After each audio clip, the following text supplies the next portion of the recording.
오늘 말씀은 마가복음 1장 35절에서 39절까지입니다. 저랑 한 절씩 교독을 하시겠습니다.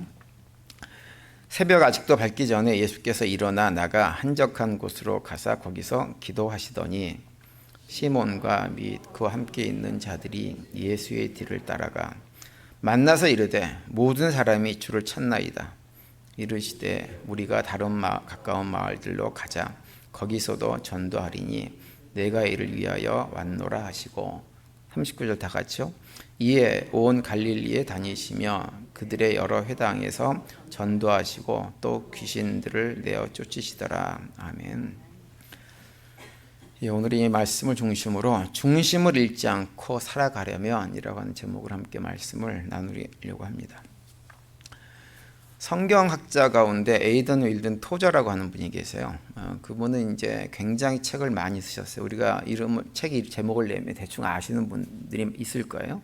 하나님의 인재 연습, 또 습관적인 신앙에서 벗어나라, 이것이 그리스도인이다, 이런 등등의 책들을 저술하셨어요. 그리고 목회자이고 또 복음주의 신학자였습니다. 특별히 그분이 그런 강연과 목회 활동을 통해서 많이 강조했던 것이 뭐냐면 우리가 하나님과의 어떤 깊은 교제의 자리로 나가는 것이 얼마나 중요한 건지에 대해서 그 책과 강연을 통해서 참 많은 말씀을 하셨던 분입니다. 그분이 하셨던 말 가운데 이런 얘기가 있어요.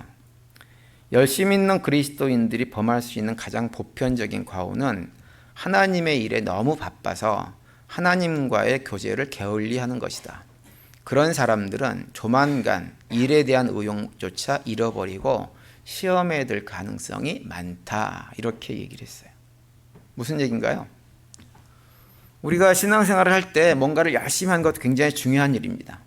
그런데 그 열심히 하는 것보다 더 중요한 건 뭐냐 하면 정말 중요한 것을 게을리하지 않는 것이 더 중요하다고 하는 거예요. 그런데 정말 우리가 게을르게 하지 말아야 될 더 중요한 것은 무엇일까요? 그건 다른 것이 아니라 바로 하나님과의 교제입니다. 하나님과의 교제. 하나님과의 교제는 어떻게 하나요?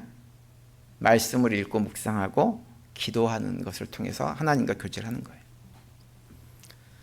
그 두 가지는 하나님과의 교제를 위해서는 가장 기본이 되는 것입니다. 그 두 가지를 안 하면 하나님과의 교제 자체가 현실적으로 불가능해요. 오늘 저희들이 읽은 본문 말씀에 보면 그것이 정말 중요했기 때문에 예수님조차도 그 기본을 정말 철저하게 하셨다고 하는 것을 우리에게 잘 보여줍니다. 2주 전에 말씀 나누면서 예수님께서 가버나움이라는 도시에 들어가셔가지고 베드로의 장모, 열병들은 장모를 고쳐주시고 그 소문이 나가지고 많은 사람들이 병든 자들, 귀신 들린 자들이 예수님께 와가지고 고침을 받는 얘기들을 살펴봤는데요. 예수님의 그 사역이 해가 질녘부터 시작해가지고 다음날 새벽까지 계속되었어요. 그런데 예수님께서 새벽까지 계속 그렇게 사역을 하시다가 새벽에 갑자기 자리를 박차고 일어나십니다. 그리고 나서 어떻게 하셨냐면 한적한 곳으로 가셨어요. 그리고 거기서 뭐 하셨냐면 거기서 기도하셨다. 오늘 본문이 말씀하고 있어요. 35절에 보면 이렇게 말씀합니다. 새벽 오히려 미명에 예수께서 일어나 나가 한적한 곳으로 가서 거기서 기도하시더니 이렇게 말씀을 하고 있습니다. 이 마가복음 1장 35절 말씀은 한국교회에서 굉장히 중요하게 생각하는 말씀이에요. 왜 그러냐면 이 35절 말씀이 특별히 한국교회에서 새벽 기도에 대해서 강조를 할 때 많이 언급이 되는데요. 이 말씀을 근거로 어떤 주장을 하냐면 새벽 기도라고 하는 것은 한국교회가 처음 시작한 것이 아니다 이렇게 얘기를 해요. 그러면 어디서 시작된 걸까요? 예수님께서 먼저 시작하셨다고 하는 거예요. 그래서 우리가 신앙생활을 할 때 새벽 기도라고 하는 것은 선택할 사항이 아니고 정말로 예수님을 본받아 살아가면서 예수님의 제자가 되기를 원하는 사람이라고 한다면 새벽 기도는 반드시 해야 된다라고 한국교회에서 강조를 굉장히 많이 합니다. 특별히 36절에 30절에 보시면 시몬과 제자들이 예수님께서 기도하시는 곳에 찾아왔다고 언급하고 있는데요.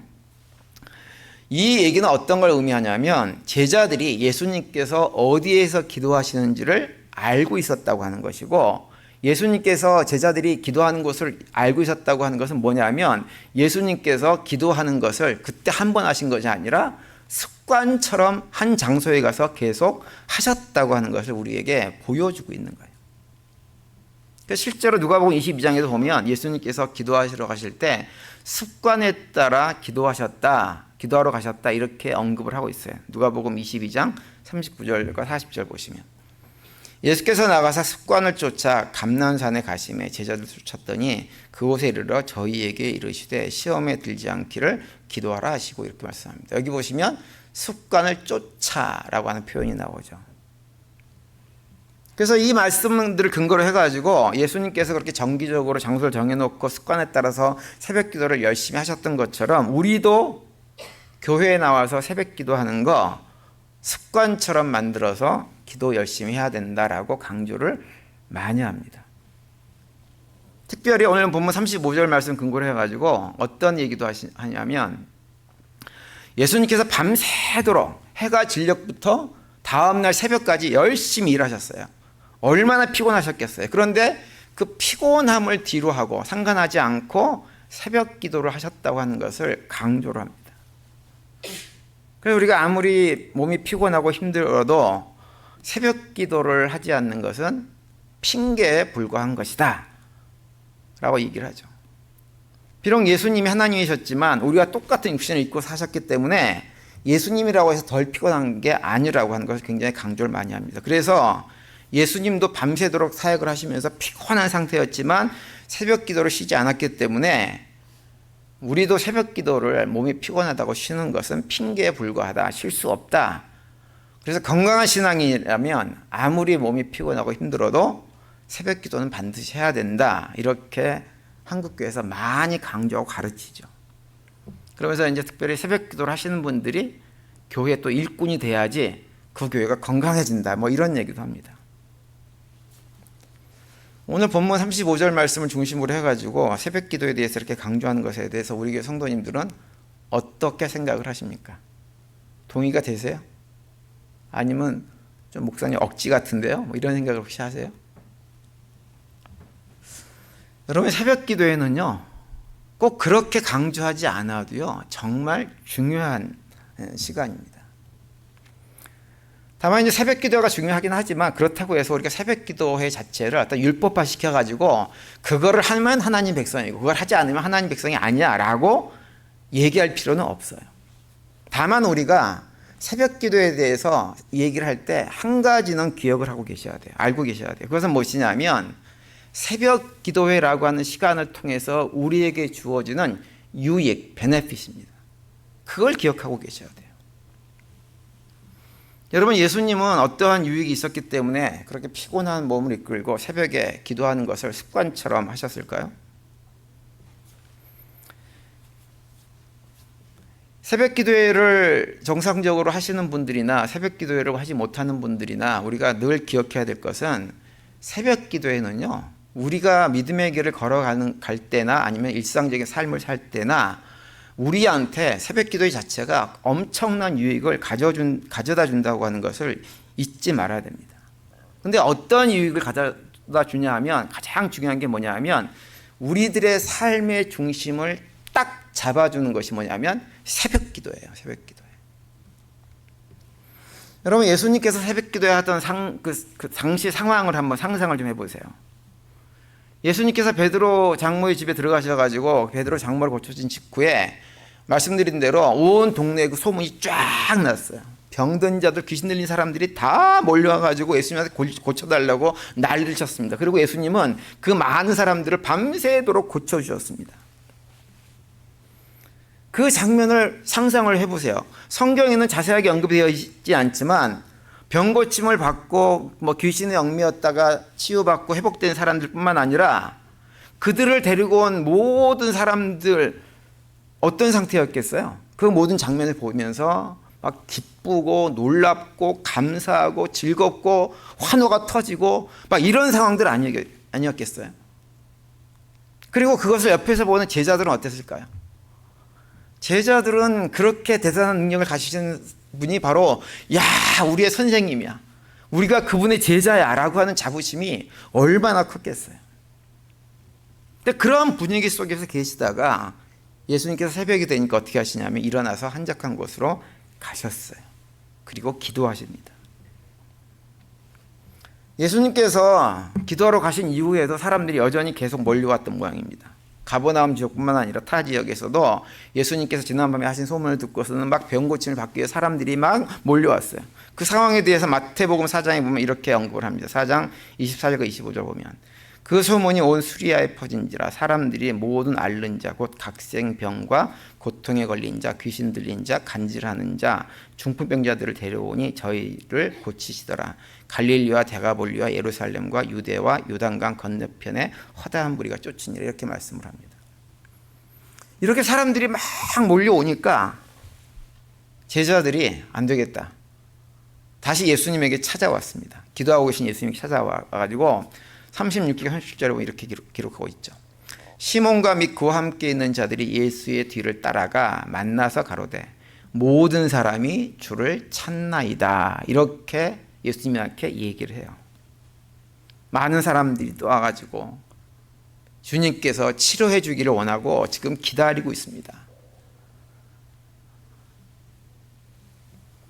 아마 사람들이 이렇게 몰려오는 것 보면서 제자들이 굉장히 신이 났던 것 같아요. 그래서 그렇게 막 몰려와서 예수님께서 열심히 치료하고 하기 때문에 또 예수님 사람들이 몰려오니까 이제 기도 그만하시고 빨리 가셔가지고 막 사람들 좀 고쳐주세요. 그렇게 얘기를 한 거예요.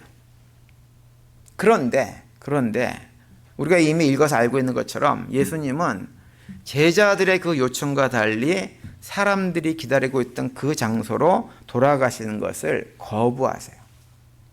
그리고 38절에 보면 이렇게 말씀합니다. 이르시되 우리가 다른 가까운 마을들로 가자. 거기서도 전도하리니 내가 이를 위하여 왔노라 하시고 라고 말씀을 합니다. 병고침을 받기 위해서 많은 사람들이 모여가지고 예수님을 기다리고 있는 그 장소가 아니라 다른 마을로 가자고 하는 거예요. 그리고 진짜 어떻게 하셨냐면 다른 마을로 가버리셨어요. 여러분 예수님의 이런 반응이 이해가 되십니까? 아픈 병자들이 거기 있잖아요. 귀신을 들려가지고 고통당한 사람들이 거기 있잖아요. 근데 어떻게 예수님이란 분이 그런 사람들을 나 몰라라 하고 다른 마을로 가버릴 수 있냔 말이에요. 그 병자들 귀신 들린 사람들 가운데서는 얼마나 절박한 마음으로 예수님에게 치료를 받기 위해서 찾아왔겠어요. 그런데 그런 절박한 마음을 다 뒤로 하고 예수님 상관하지 않고 다른 마을로 가버리신 거예요. 여러분 만약에 우리가 그 병고침을 받기 위해서 온 그 무리 중에 한 사람이었다고 생각을 하시면 우리는 어떤 반응을 보일까요? 아이고 예수님께서 많이 바쁘신 모양이다. 다음에 또 기회가 있으면 그때 또 치료받을 기회가 오겠지 뭐. 그러면서 짐 싸서 집에 다시 가자. 이러면서 투덜투덜 집으로 가시겠어요? 그러시겠어요? 그 반대일 가능성이 많습니다. 아니 뭐 예수님 이런 분이 다 있어. 우리가 얼마나 멀리서 여기까지 왔는데 우리가 얼마나 절박하게 왔는데 그 앞에 사람들은 다 고쳐주시고 남은 우리들은 그냥 놔두고 딴 데로 가시는 게 어딨냐고. 그러면서 화내고 기분 나빠하고 불평하고 왜 사람을 차별하냐고 막 얘기하고 그러지 않았을까요? 그럴 가능성이 굉장히 많습니다. 그런데 예수님은 사람들이 어떤 식으로 반응하든지 그것에 전혀 상관이 없다는 식으로 사람들이 모여있는 그곳이 아니라 제자들의 요청을 물리치고 다른 마을로 가버리신 거예요. 왜 예수님께서 다른 마을로 가셨어요? 예수님께서 직접 뭐라고 말씀하시나요? 뭐라고 말씀하셨냐면 다른 마을로 가셔서 해야 될 일이 있어요. 그 일이 진짜 예수님께서 이 땅에 오신 일이기 때문에 나는 그 일을 하러 다른 마을로 가야 되겠다라고 얘기하세요. 그 일은 뭐예요? 전도하는 일. 말씀을 가르치고 복음 전하는 일. 물론 병 고치는 것, 사람들이 육신적인 정신적인 질병 고쳐주고 상처를 싸매주는 것도 굉장히 중요하고 급한 일입니다. 그런데 예수님에게는 그거보다 훨씬 더 중요한 사명이 있었어요. 사람들이 예수님에게 뭘 기대하든지 상관없이 예수님은 자신이 해야 될 가장 중요한 그 일을 위해서 다른 마을로 가버리신 거예요. 예수님의 이런 모습을 통해서 예수님께서 왜 그렇게 바쁘고 힘들고 피곤한 중에도 새벽에 일어나셔서 기도를 하셨는가라고 하는 것을 알 수가 있어요. 그리고 예수님께서 기도하는 가운데 어떠한 기도를 했는지, 기도의 내용이 무엇인지도 우리가 추측해 볼 수 있습니다. 아마도 예수님은 새벽에 기도하시면서 그 기도를 하셨을 거예요.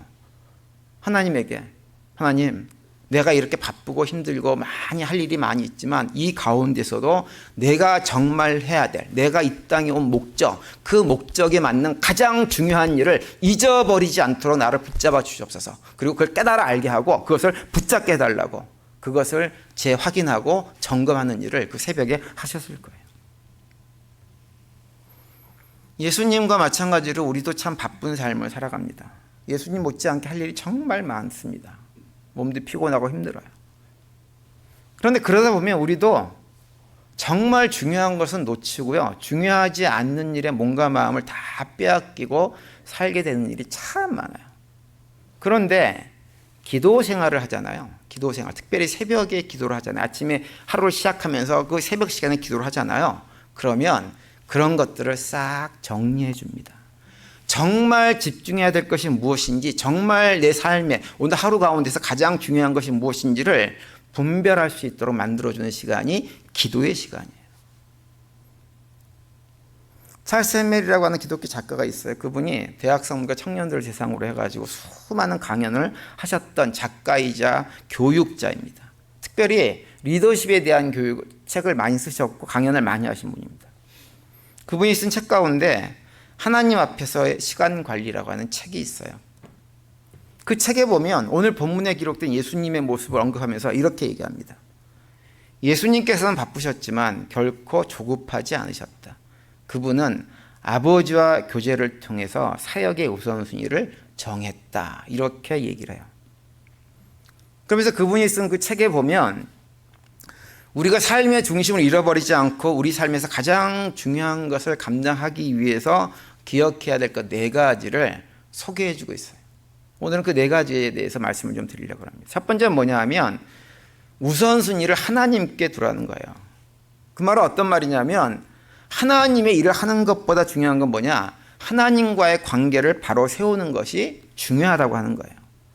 교회 사역한다고 이런저런 봉사한다고 바쁘게 뛰어다니기 앞서가지고 하나님과 나의 관계가 정상적으로 되어지는 것을 먼저 하라고 하는 것입니다. 그리고 그것을 위해서 기도와 말씀 묵상과 같은 주님과 교제하는 시간이 우선되어야 된다라고 하는 말씀을 얘기를 해주고 있어요. 그 관계가 바로 될 때 우리는 우리의 시간과 에너지를 헛된 것에 낭비하지 않는 삶을 살 수 있다라고 얘기합니다. 우리가 너무나 잘 알고 있는 마태복음 6장 33절에 보시면 이런 말씀이 있죠. 너희는 먼저 그의 나라와 그의 의를 구하라. 그리하면 이 모든 것을 너희에게 더하시리라. 이렇게 말씀을 하고 있어요. 우리가 우리의 우선순위를 하나님께 두게 되어지면 우리의 모든 필요를 아신 하나님께서 그것을 채워주시는 것들을 경험하며 살 수가 있습니다. 여러분, 우리가 상식적으로 생각을 해보세요. 하나님과의 관계가 친밀해가지고 하나님의 도움을 받는 것과 하나님과 관계가 뜸해가지고는 하나님의 도움을 받기보다는 그냥 내가 가진 힘과 능력으로 죽어라 열심히 사는 것 가운데 어떻게 사는 것이 헛되게 힘을 쓰지 않고 보다 효율적인 삶을 살아갈 수 있을까요? 어떤 것이라고 보세요? 내 힘으로 죽어라 열심히 하는 것이 훨씬 더 효율적일 것 같으세요? 그럼 그렇게 사세요. 그렇게 사세요. 제가 볼 때는 하나님과의 관계가 친밀해가지고 삶의 무엇을 하든지 그 순간순간마다 하나님의 인도하심을 받고 살아가는 것이 우리의 에너지를 헛된 데 사용하지 않고 정말 중요한 것을 붙들고 살아갈 수 있는 유일한 길입니다. 예수님은 그러한 사실을 너무 잘 아셨던 분이세요. 그래서 예수님은 모든 일을 자기가 다 하려고 하지 않으셨어요. 우리의 모든 필요를 채워주시고 모든 문제를 해결해 주려고 하지 않으셨어요. 바쁜 중에서도 시간을 내서 하나님께 기도하면서 하나님과 친밀한 관계를 유지하고 그 가운데서 정말 예수님께서 하셔야 될 그 일, 그래서 사람들이 요구하는 급한 일에 응답하기보다는 오히려 마음을 늘 하나님께 두고 하나님의 뜻에 자신의 삶을 내어 맡기셨던 분이 우리 예수님입니다. 그것을 오늘 본문이 우리에게 보여주고 있는 거예요.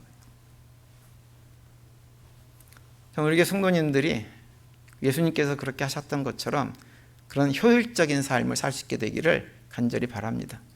헛된 것에 시간, 에너지 낭비하지 마시고요. 하나님과의 친밀한 교제를 통해서 하나님의 인도하심을 받고 우리의 삶이 정말 중요한 것을 붙들고 감당함으로 해서 더 복된 삶을 살아내는 우리 모두가 될 수 있게 되기를 간절히 바랍니다. 그리고 두 번째로 어떤 얘기를 하고 있냐면 긴급한 일보다는 중요한 일을 하라 이렇게 얘기를 하고 있어요. 사실 우리가 살아가면서요, 우리는 늘 보면 급한 일에 쫓기면서 살아가는 경우가 거의 대부분입니다. 그리고 그 급한 일이라고 하는 것은 다 주로 어떤 것이냐면요, 주변에 있는 사람들이 요구하는 일들이 급한 일이에요. 이거 당장 안 하면 큰일 날 것 같다는 얘기를 많이 합니다. 근데 그런 얘기들에 끌려다니다 보면 정작 정말 중요한 일은 하지 못하게 되는 경우가 허다합니다. 그래서 사람들이 급하다고 얘기하는 요구하는 일보다는 정말 중요한 일이 무엇인지를 우리가 집중하고 확인해야 되는데, 그때 그걸 할 수 있는 시간이 언제라고요? 새벽에 기도하는 거예요. 새벽에 기도하는 거. 잠언에 보면 이런 말씀이 있죠. 잠언 29장 25절에 보면 사람을 두려워하면 올무에 걸리게 되거니와 여호와를 의지하는 자는 안전하리라 이렇게 말씀합니다. 이 말씀 앞부분에 사람을 두려워한다고 하는 건 뭐냐면 우리가 살아가면서 사람들의 시선이나 평가나 비난 같은 것들을 의식을 하고 심지어는 그걸 두려워까지 하면서 그것에 끌려다니는 것을 말하는 거예요. 그래서 우리가 그렇게 사람에게 끌려다니고 급한 일을 선택하고 살아가게 되어지면 결국은 어떻게 되느냐? 올무에 걸리게 된다 이렇게 말씀을 하고 있는 거예요. 그래서 이 잠언 29장 25절 말씀은 우리가 그렇게 사람의 눈치 보고 인정받기 위해서 사람의 기대에 맞추려고 급한 일에 쫓아다니지 말라고 하는 거예요. 그러면서 하시는 말씀이 뭐냐면 여호와를 의지하는 자는 안전하리라 이렇게 말씀을 하고 있는 거예요. 여호와를 의지하는 자 어떤 자들이에요? 하나님과의 관계를 바로 세우기 위해서 애쓰는 자들, 하나님을 믿고 신뢰하면서 하나님께서 중요하게 생각하시는 것 그것을 행하며 살려고 최선을 다하며 살아가는 사람들의 삶은 어떠느냐? 삶이 안전하다고 하는 거예요. 새벽 기도가 우리에게 그런 유익을 가져다 줍니다. 예수님은 우리와 똑같은 육신을 입고 사셨지만 그런 삶을 사셨던 분이세요. 그래서 올무에 걸리지 않고 해야 될 정말 중요한 일을 하면서 안전한 삶을 사셨습니다. 그리고 오늘 본문에서 새벽에 기도하시는 예수님의 모습을 통해서 우리에게 그 모범을 보여주고 있는 거예요. 꼭 교회에 나오지 못해도 저는 우리 성도님들이 새벽에 일어나서 말씀 묵상하고 기도하는 시간을 갖게 되기를 간절히 바랍니다. 그래서 중요한 것을 놓치지 않고 살아갈 수 있게 되길 바랍니다. 그리고 세 번째로 그 책에서 어떤 얘기를 하냐면 하나님의 인도하심을 구하라 이렇게 해요. 다 연결되는 거예요. 잠언 3장 5절 6절에 보면 이렇게 말씀하고 있죠. 너는 마음을 다하여 여호와를 신뢰하고 내 명철을 의지하지 말라. 너는 범사에 그를 인정하라. 그리하면 내 길을 지도하시리라 이렇게 말씀합니다. 여러분 우리의 삶은 사실은 한 치 앞도 내다볼 수 없는 것이 우리 인생이에요. 여러분 우리가 무슨 계획을 세운다고 계획대로 되는 일이 얼마나 있던가요? 계획대로 안 돼요. 이렇게 비즈니스 해야지 생각은 가상하지만 그렇게 내 생각대로 비즈니스가 되면 얼마나 좋겠어요. 근데 그렇게 되지 않는 것이 우리 인생이라고 하는 것. 우리 자녀들 얘가 이렇게 양육해야지 라고 계획하지만 자녀가 부모의 뜻대로 성장해 주냐면 그렇지 않은 경우가 거의 대부분입니다. 그래서 잠언 3장 말씀은 하나님이 우리가 가야 할 길, 방향이 어디인지를 누구보다 정확하게 아시는 분이기 때문에 그 하나님의 인도하심을 받는 삶 자체가 지혜로운 삶이라고 하는 것을 우리에게 말씀해 주는 거예요. 하나님께 맡기고 순간순간 하나님께 묻고 길을 걷는 거예요. 그런데 그걸 하기에 가장 좋은 시간이 현실적으로 언제냐면 새벽입니다. 아침 일찍이에요. 더도 말고 한 15분만 일찍 일어나세요. 그러면 충분해요. 그 15분 시간을 활용하시면 그것이 가능해지는 거예요. 저는 예전에도 제가 한번 말씀드렸지만 우리 성도님들이 기도를 할 때 참 오해하는 것이 뭐냐면 기도는 하나님한테 내가 뭔가 필요한 것이 있어서 달라고 간구하는 거라는 생각을 참 많이 하세요. 근데 그건 기도가 아니에요. 그건 기도가 아니에요. 기도란 무엇이냐? 하나님과 나누는 대화의 시간이에요. 대화란 뭐예요? 하나님의 생각을 묻고 나도 내 생각을 얘기하고 주고받고 주고받으면서 생각을 맞춰 나가는 것, 그것이 대화예요. 새벽에 일어나서 하나님, 우리 하루의 삶을 내가 이렇게 살아야 되는데 내가 이렇게 살아가는 것이 맞나요? 하나님 생각은 어떠세요? 하나님, 내 마음속에 이러이러한 내 감정이 있어가지고 누가 미워 죽겠는데 내가 그런 미운 감정을 갖고 있는 것이 잘하는 건가요? 잘못하는 건가요? 내가 이런 문제들을 관계를 어떻게 해결해 나가야 되죠? 묻고, 모든 문제들을 하나님께 묻고 확인하고 점검하는 시간을 갖는 거예요. 한번 해보세요. 물론 당장 그때마다 무슨 응답을 주시는 건 아니에요. 아니지만 계속 같은 문제, 그 아침에 일어나서 그런 기도의 제목을 내어놓고 그걸 갖다 마음에 두고 지내다 보면 하나님께서 길을 열어주시고 뜻을 알려주실 때가 참 많이 있습니다. 그래서 어느 날 내가 정말 답답해가지고 있던 문제가 갑자기 새벽에 기도했던 그 문제가 갑자기 흑암천지에 있다가 광명천지로 나오는 느낌을 받을 때가 있어요.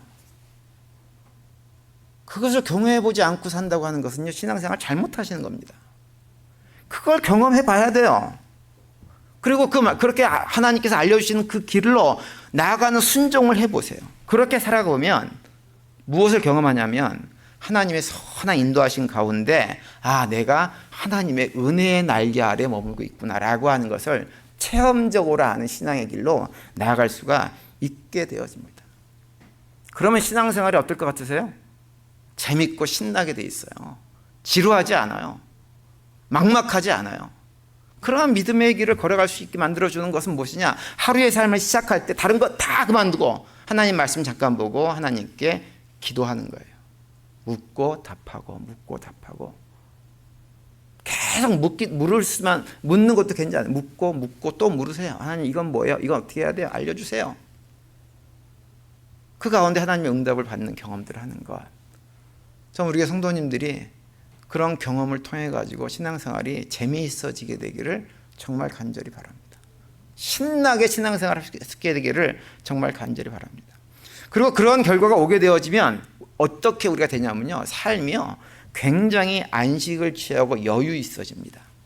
마음이 조급하고 불안해지지가 않아요. 그래서 찰스 햄멜이 쓰는 하나님 앞에서 시간 관련 책에 보면 우리의 삶의 중심을 잃어버리지 않고 하나님께서 원하시는 가장 중요한 것을 감당하며 살기 위해서 네 번째로 우리에게 요구하는 것이 뭐냐면 안식과 여유를 가지라고 하는 거예요. 그런데 그 안식과 여유는 억지로 갖게 되는 게 아니에요. 하나님에게 우선순위를 두고 살면서 급한 일에 끌려다니지 않고 중요한 일을 잘 감당하고 그 가운데 하나님의 인도하심을 받게 되어지면 자연스럽게 찾아오는 것이 뭐냐면 여유예요. 그런 분들은 주변의 환경이 어떤 환경이 주어져도 삶의 중심을 잃어버리지 않습니다. 여유가 있고 안식 있는 삶을 누릴 수 있게 되는 거예요. 여러분, 우리가 인생을 삶을 살아가면서 마음속에 안식을 가지려면 하나님에 대한 전적인 믿음과 신뢰가 없으면 누릴 수 없는 거예요. 하나님을 신뢰하기 때문에 뭐든 내가 직접 해야 된다는 생각을 하지 않게 돼서 시간적인 마음의 여유가 우리에게 찾아오는 거예요. 하나님을 신뢰하기 때문에 하나님의 인도하시는 곳에 시선을 두고 집중하고 살기 때문에 굳이 내가 뭘 계획할 필요가 없는 거예요. 억지로. 그렇게 살아가면 마음의 여유가 찾아올 수밖에 없고 삶이 평안해질 수밖에 없는 것입니다. 반대로 하나님과의 관계를 하나님 우선순위를 두고 살지 않고 그냥 자기 욕심, 욕망 이런 것에 끌려다니는 삶을 살게 되어지면 어떻게 되느냐? 늘 중요한 일보다는 급한 일, 사람들 눈치 보고 사람들에게 인정받는 일들에 끌려다니는 삶을 살 수밖에 없게 되어집니다. 그러면 그 삶에는 안식도 없고 평안도 없고 늘 전전긍긍하면서 삶을 살 수밖에 없게 되어집니다. 저는 우리가 성도님들이 삶의 중심을 잃어버리지 않고 하나님 안에서 참된 안식과 여유를 누리는 삶을 살 수 있게 되기를 간절히 바랍니다. 그러려면 하나님 중심으로 살아야 돼요. 그리고 하나님의 선한 인도하심을 소망하고 살아야 돼요. 그리고 그런 삶을 살기 위해서 우리가 반드시 해야 될 것, 붙잡아야 될 것 뭐냐면 기도하는 것입니다. 그리고 그 기도 가운데서도 저는 예수님께서 하셨던 것처럼 새벽에 일어나서 하는 기도를 하시기를 저는 적극적으로 추천을 드립니다. 새벽에 일어나서 하나님 앞에 하루의 삶을 내어 맡기고 주의 음성을 기울이고 하는 시간들을 가짐으로 해서 하나님과의 더욱 친밀한 교제 가운데 나가는, 그래서 하나님을 의지하고 순종한 가운데 주님께 주시는 참된 평강들, 안식들을 누리며 살아가는 우리 모두가 되시기를 간절히 바랍니다. 돌아온 한 주간도 그런 고백 가운데 믿음으로 승리하시고 또 주님께 주시는 평강을 누리며 살아가는 복된 한 주간이 되시기를 간절히 축원드립니다.